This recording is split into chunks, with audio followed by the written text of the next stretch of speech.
اسرائیل کی اٹیک کی نوعیت کیا ہو سکتی ہے؟ کیونکہ یہ باتیں بھی چل رہی ہیں، اسپیشلی اسرائیلی میڈیا جو ہے وہ یہ کہہ رہا ہے کہ اب نمبر جو ہے وہ ایرانی لیڈرشپ کا آ گیا ہے، حزب اللہ کی لیڈرشپ ٹارگٹ ہو چکی ہے، حماس کی ہو چکی ہے۔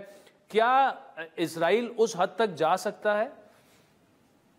ضرور جا سکتا ہے، کہیں بھی جا سکتا ہے، کیونکہ اس کو روکنے والا اس وقت کوئی موجود نہیں ہے۔ لیکن یار عادل، ایک ود آل ڈیو ریسپیکٹ، ایک آپ نے اپنے ابتدائیے میں کہا کہ جنگ جو 7 اکتوبر کو شروع ہوئی تھی، میرے خیال میں یہ فیکچولی کریکٹ نہیں ہے۔ یہ وہ سٹیٹمنٹ ہے جو اسرائیل کہتا ہے کہ 7 اکتوبر کو شروع ہوئی تھی، کیونکہ اسرائیل کہتا ہے تو امریکہ کی جو حکومت ہے اور وہاں جو بیٹھے ہوئے ہیں وہ کہتے ہیں، وہ اس کو ریپیٹ کر دیتے ہیں ویسے کہ جی 7 اکتوبر کو ہی ہے۔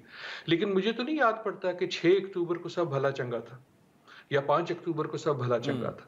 I think this is a consequential fact, کیونکہ اسرائیل کا کیس ہی اس بات پہ پارٹلی ڈیپینڈ کرتا ہے کہ جی 7 اکتوبر کو شروع ہوئی تھی۔ تو میں صرف یہ کہنا چاہتا تھا کیونکہ وہ آنے والی اس کی اینیورسری نہیں، بالکل ڈاکٹر صاحب یہ اوپینین ہے، بالکل اس پر ہے، لیکن یہ اس میں مینشن ہونا چاہیے تھا کہ یہ اسرائیلی پوائنٹ آف ویو، لیکن یو کیری آن پلیز۔ ایک جنرل، کیونکہ یہ اب ہم پوری دنیا سے یہ سنیں گے، آئی تھنک وہ اس کو کرتا ہے۔ جہاں تک آپ کے سوال کی بات ہے، جو کل ہوا وہ میرے خیال میں ایران کی مجبوری تھی اور اسرائیل کی ایٹ لیسٹ ایٹ دس پوائنٹ جیت تھی۔ مجبوری اس لیے تھی کہ ایران کو بہت عرصے سے اسرائیل پرووک کرنے کی کوشش کر رہا تھا، اسی وجہ سے جو ہم نے دیکھا ہے، because Iran is an easy target. ایک بار وہ پرووک ہو جائے تو اس کی حمایت میں تو کوئی نہیں بولے گا، کیونکہ اس کو پہلے ہی آسٹرسائز کیا ہوا ہے۔ یہی اس لیے ان اے وے بہت کیئرفلی اور اسٹریٹجکلی اسرائیل کی چوائس ہے، ایران ہو یا حماس ہو یا حزب اللہ ہو۔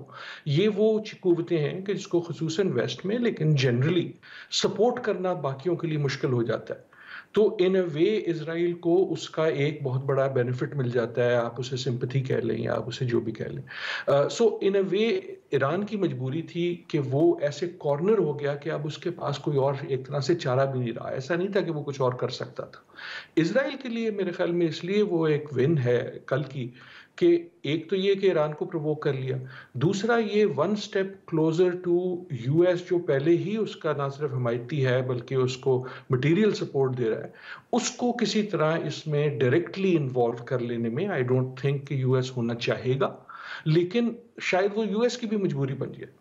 اس وقت تو لگتا یہ ہے کہ یہ نہیں ہے کہ امریکہ جو ہے وہ اسرائیل کو انفلوئنس کر سکتا ہے، اس وقت تو بڑا ظاہر ہی ہے کہ اسرائیل جو ہے وہ امریکہ کو انفلوئنس کر رہا ہے، امریکہ کے صدر کو کر رہا ہے، امریکہ کی کانگریس کو کر رہا ہے، and so on so forth.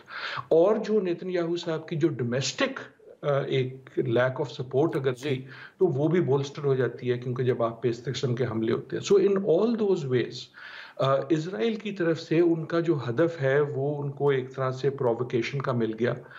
Iran اسی لیے ان کی سٹیٹمنٹس میں آپ کو نظر آتا ہے کہ they want to present it as if کہ جی یہ ایک بدلہ تھا، چاہے وہ بدلہ ہوا یا نہیں ہوا، اس کا کتنا امپیکٹ ہوا، that's a second question۔